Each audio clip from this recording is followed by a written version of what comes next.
ಇವಾಗ ನಮ್ಮ ಅಟ್ಮಾಸ್ಫಿಯರಲ್ಲಿ ಯಾವ್ಯಾವ ಗಾಳಿಗಳೈತೆ ಮತ್ತು ಅದರಿಂದ ಬೇರೆ ಬೇರೆ ಪ್ರಯೋಜನಗಳು ಇಲ್ಲ ಎಫೆಕ್ಟ್ಗಳೇನೇನು ಅಂತ ಹೇಳ್ತೀನಿ. ಮೊದಲನೇದು ನೈಟ್ರೋಜನ್ನೇ ನಮ್ಮ ಗಾಳೀಲಿ ಎಷ್ಟು ಪರ್ಸೆಂಟ್ ತುಂಬಿರೋದು, ಹೈಯೆಸ್ಟ್ ತುಂಬಿರೋದು 78% ನೈಟ್ರೋಜನ್ನೇ ಇರೋದು. ಇದು 78% ಇರೋದ್ರಿಂದ ಇದು ಮೋಸ್ಟ್ ಅಬಂಡೆಂಟ್ ಗ್ಯಾಸು, ಜಾಸ್ತಿ ಇರೋದು. ನೈಟ್ರೋಜನ್ ಯಾಕೆ ಬೇಕು ಅಂದರೆ ಎಲ್ಲ ಪ್ರೋಟೀನಲ್ಲೂ ನೈಟ್ರೋಜನ್ ಇರ್ತದೆ. ಗಿಡಗಳಲ್ಲಿ ಇರೋ ಪ್ರೋಟೀನ್ ಆಗಲಿ, ಪ್ರಾಣಿಗಳಲ್ಲಿರೋ ಪ್ರೋಟೀನ್ ಆಗಲಿ. ಆದರೆ ಗಿಡಗಳು ಏನು ಮಾಡಿರ್ತವೆ, ಗಿಡಗಳು ಇಲ್ಲ ಮರಗಳು, ಅವು ಡೈರೆಕ್ಟಾಗಿ ಪ್ರೋಟೀನ್ನ ತಗೊಳಕ್ಕಾಗೋದಿಲ್ಲ ಗಾಳಿಯಿಂದ. ಅದು ಬ್ಯಾಕ್ಟೀರಿಯಾ ಫಸ್ಟು ನೈಟ್ರೋಜನ್ನ ಗಾಳಿ ಇಲ್ಲಿರೋದು ಇಲ್ಲ ಮಣ್ಣಲ್ಲಿರೋ ಬ್ಯಾಕ್ಟೀರಿಯಾಗಳು ಫಿಕ್ಸ್ ಮಾಡಬೇಕು, ಅದನ್ನು ಭೂಮಿಲಿ ಬರೋ ಥರ ಮಾಡಬೇಕು ನೈಟ್ರೋಜನ್ನು. ಆಮೇಲೆ ಅದು ಪ್ರಯೋಜನ ಆಗಿ ಗಿಡಗಳು ಇಲ್ಲಿ ಸಸ್ಯಗಳು ತಗೊಳಕ್ಕೆ ಶುರು ಮಾಡ್ತವೆ. ಆ ಥರ ಆಯ್ತದ ನೈಟ್ರೋಜನ್ನು. ಹಂಗಾಗಿ ನೈಟ್ರೋಜನ್ನು ಬೇಕೇ ಬೇಕು ಎಲ್ಲ ಪ್ರೋಟೀನ್ ಇರೋದ್ರಿಂದ. ಅದೇ ಥರ ಎರಡನೇದು ಜಾಸ್ತಿ ಯಾವುದು ಅಂದರೆ ಆಕ್ಸಿಜನ್ ಎರಡನೇ ಜಾಸ್ತಿ ಇರೋ ಗಾಳಿ. ಅದೆಷ್ಟು ಪರ್ಸೆಂಟ್ ಐತೆ ಅಂದರೆ 21% ಐತೆ. ಇದು ಆಕ್ಸಿಜನ್ನು 21% ಇರೋದು, ಇದು ಎರಡನೇ ಜಾಸ್ತಿ ಇರೋದು. ಮತ್ತು ಇದರಲ್ಲಿ ಏನೈತೆ ಅಂದರೆ ಮನುಷ್ಯರು ಮತ್ತು ಪ್ರಾಣಿಗಳು ಆಕ್ಸಿಜನ್ ತಗೋತವೆ, ಆಮೇಲೆ ಕಾರ್ಬನ್ ಡೈಆಕ್ಸೈಡ್ ಬಿಡ್ತವೆ. ಆಮೇಲೆ ಗಿಡಗಳು ಇಲ್ಲ ಸಸ್ಯಗಳೆಲ್ಲ ಕಾರ್ಬನ್ ಡೈಆಕ್ಸೈಡ್ ತಗೊಂಡು ಆಕ್ಸಿಜನ್ ಬಿಡ್ತಾ ಅದು ಬ್ಯಾಲೆನ್ಸಲ್ಲಿ ಇರ್ತದೆ. ಅದರ ಬ್ಯಾಲೆನ್ಸ್ ಯಾವಾಗ ತಪ್ಪೋದಾಯ್ತದೆ ಅಂದರೆ ಕಾರ್ಬನ್ ಡೈಆಕ್ಸೈಡ್ ಏನು ಮಾಡ್ತದೆ, ಗಿಡಗಳು ತಗೊಂಡು ಆಕ್ಸಿಜನ್ ಬಿಡೋದು ಬ್ಯಾಲೆನ್ಸಲ್ಲಿರೋದು. ಇದು ನಮ್ಮದು ಪೊಲ್ಯೂಷನ್ ಮಾಡೋ ಥರದ್ದು ಆಯಿಲ್ ಜಾಸ್ತಿ ಉರಿಸೋದು, ಪೆಟ್ರೋಲು ಡೀಸಲು ಇವೆಲ್ಲ ಉರಿಸೋದು, ಕಲ್ಲಿದ್ದಲು ಉರಿಸೋದು, ಈ ಥರ ಜಾಸ್ತಿ ಉರಿಸೋದ್ರಿಂದ ಜಾಸ್ತಿ ಕಾರ್ಬನ್ ಡೈಆಕ್ಸೈಡ್ ಬರೋಕ್ಕೆ ಶುರು ಆಯ್ತದೆ. ಕಾರ್ಬನ್ ಡೈಆಕ್ಸೈಡು ಒಂದು ಗ್ರೀನ್ ಹೌಸ್ ಎಫೆಕ್ಟ್ ಗ್ಯಾಸು.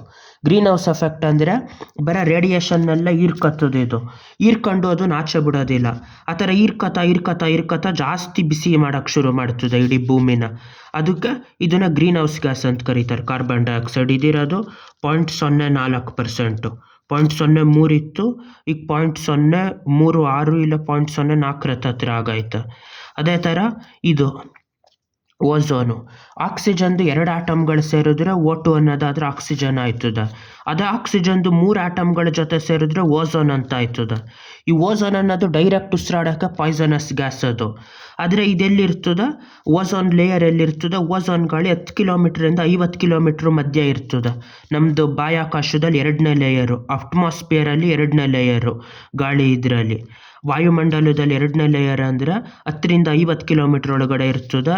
ಇದು ಕರ್ಗೋಗಕ್ಕೆ ಶುರು ಆಗಿತ್ತು ಸ್ವಲ್ಪ ವರ್ಷಕ್ಕೆ ಮುಂಚೆ. ಯಾವ್ಯಾವುದು ಜೆಟ್ ಇಂಜಿನ್ಗಳಲ್ಲಿ ಬರೋ ಕ್ಲೋರೋಫ್ಲೂರೋ ಕಾರ್ಬನ್ ಅನ್ನೋ ಕಾಂಪೌಂಡ್ಗಳು, ಮತ್ತು ಫ್ರಿಡ್ಜ್ಗಳು, AC-ಲೆಲ್ಲ ಬರೋ ಹೈಡ್ರೋಫ್ಲೂರೋ ಕಾರ್ಬನ್ನಿಂದ.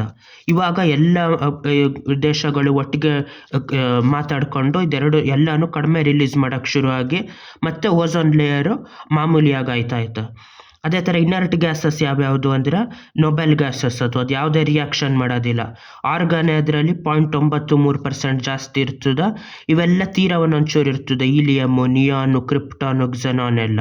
ಆಮೇಲೆ ವಾಟರ್ ವೇಪರ್ ಇರ್ತದೆ, ತೇವಾಂಶ ಇರ್ತದೆ ಗಾಳೀಲಿ 1%ಇಂದ 4% ತನಕ ಇರ್ತದೆ. ಕಡಿಮೆ ಇರೋ ಕಡೆ 1%, ಇನ್ನೊಂದೊಂದು ಕಡೆ ಜಾಸ್ತಿ ತೇವಾಂಶ ಇದ್ದರೆ 4% ಇರ್ತದೆ. ಅದು ವಾಟರ್ ವೇಪರು. ಹಂಗೆ ಡಸ್ಟ್ ಪಾರ್ಟಿಕಲ್ಲು, ಧೂಳಿನ ಕಣಗಳಿರ್ತದೆ ಗಾಳೀಲಿ.